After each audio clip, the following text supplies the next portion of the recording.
Κάτσε να σου πω ένα παραμύθι. Ο φεγγαροσκεπαστής, συγγραφέας Έρικ Πιμπαρέ. Κοντεύουν 300 χρόνια από τότε που ο Γεροναπολέων κάνει το σπάνιο επάγγελμα του φεγγαροσκεπαστή. Κάθε βράδυ ρίχνει μπροστά από το φεγγάρι ένα πελώριο σεντόνι για να κρύψει ένα κομμάτι από το φως του. Είναι πολύ σπουδαία δουλειά, γιατί τα μισοφέγγαρα που σχηματίζονται στολίζουν τον ουρανό και βοηθούν τους ανθρώπους να μετράνε το χρόνο που περνάει. Θέλει επιδεξιότητα, γερό μυαλό και χέρια δυνατά για να καταφέρει κανείς αυτή τη δουλειά. Και οι νύχτες της ανάπαυσης είναι ελάχιστες. Είναι οι νύχτες με πανσέλινο. Ο Ναπολέων είναι ο τελευταίος εδώ και πολύ καιρό που πήρε δίπλωμα φεγγαροσκεπαστή. Κανένας άλλος έξω από αυτόν δεν ξέρει τη δουλειά. Και μα την αλήθεια, τόσο καιρό ολομόναχος έχει πια κουραστεί. Μα για να ξεκουραστεί, κάποιος πρέπει να πάρει τη θέση του. Στη γη τώρα νυχτώνει και στη μεγάλη του κόσμου σχολή ένα αγοράκι πηδάει από χαρά. Είναι ο Τιμολέων. Μόλις πέρασε τις εξετάσεις και πήρε το πτυχίο του φεγγαροσκεπαστή.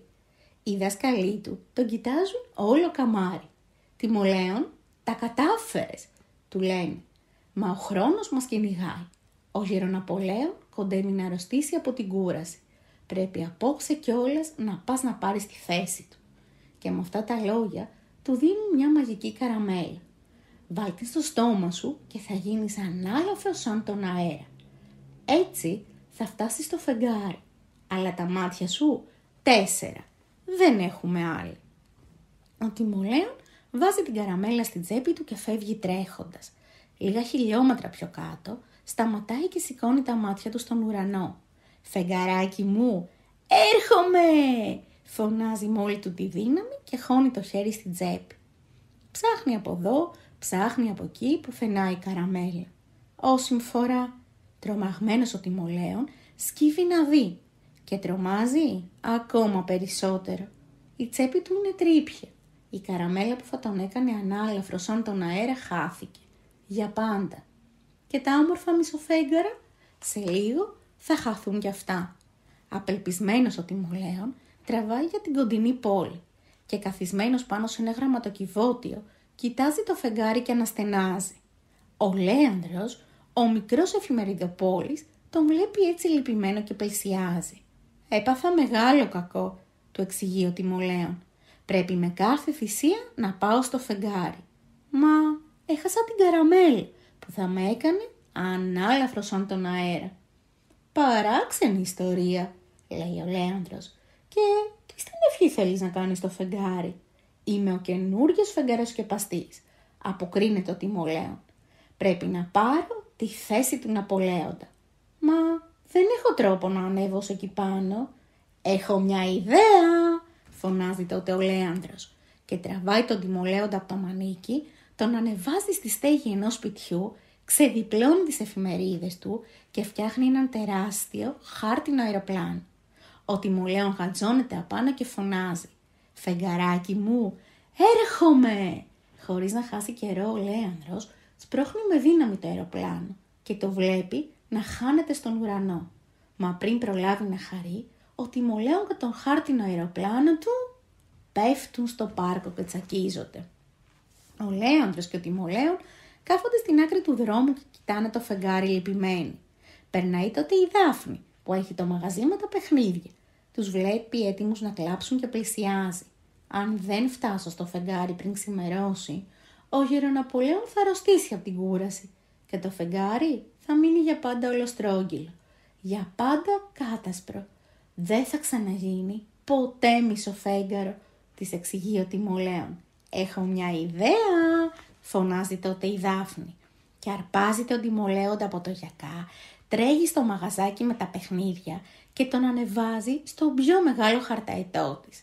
Μετά βγαίνει πάλι έξω, κοιτάζει να δει προς τα που φυσάει ο άνεμος και πετάει ψηλά το χαρταετό με τον Τιμολέοντα. «Φεγγαράκι μου, έρχομαι!» φωνάζει ο μικρός φεγγαροσκεπαστής.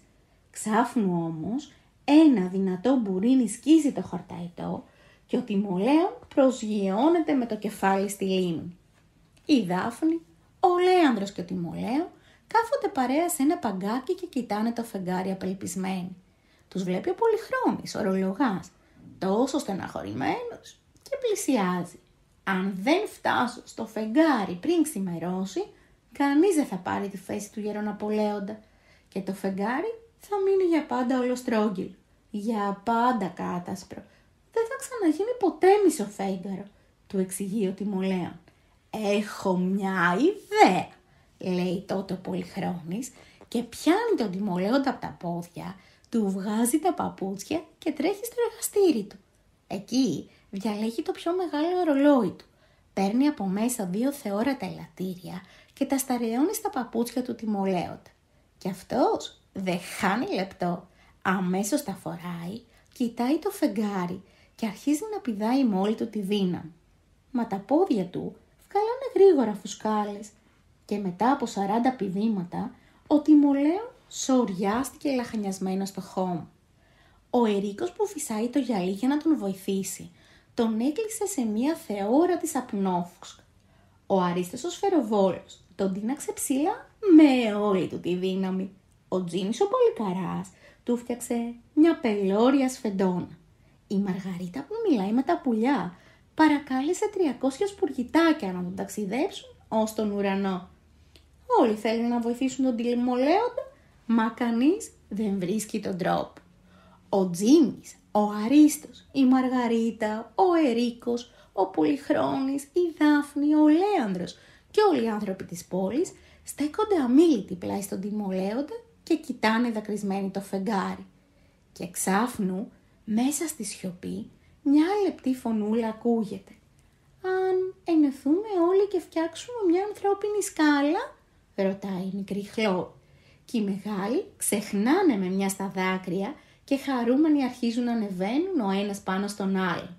Ο ορολογάς σκαρφαλώνει στους ώμους του φυσιτή του γυαλιού, που σκαρφαλώνει στους ώμους του μικρού εφημεροτοπόλη, ώσπου φτιάχνουν με τη φιλία και την προθυμία τους μια πανύψηλη ανθρώπινη σκάλα. Και ο Τιμολέων, πατώντας τους ώμους των φίλων του, που γίνανε σκαλιά για χάρη του, κατάφερε και έφτασε στο φεγγάρι. Ο Γεροναπολέων λοιπόν πήρε σύνταξη και περνάει τις ώρες του ξεκούραστα κάπου στο γαλαξία. Και ο Τιμολέων, ο καινούριος φεγγαροσκεπαστής, κάθε νύχτα φτιάχνει με το σεντόνι του υπέροχα μισοφέγγαρα πάνω από την κοιμισμένη πόλη. Και από τότε όλοι κοιμούνται βαθιά και ήσυχα, σίγουροι πως θα δούνε στα όνειρά τους τον Τιμολέοντα να τους χαμογελάει.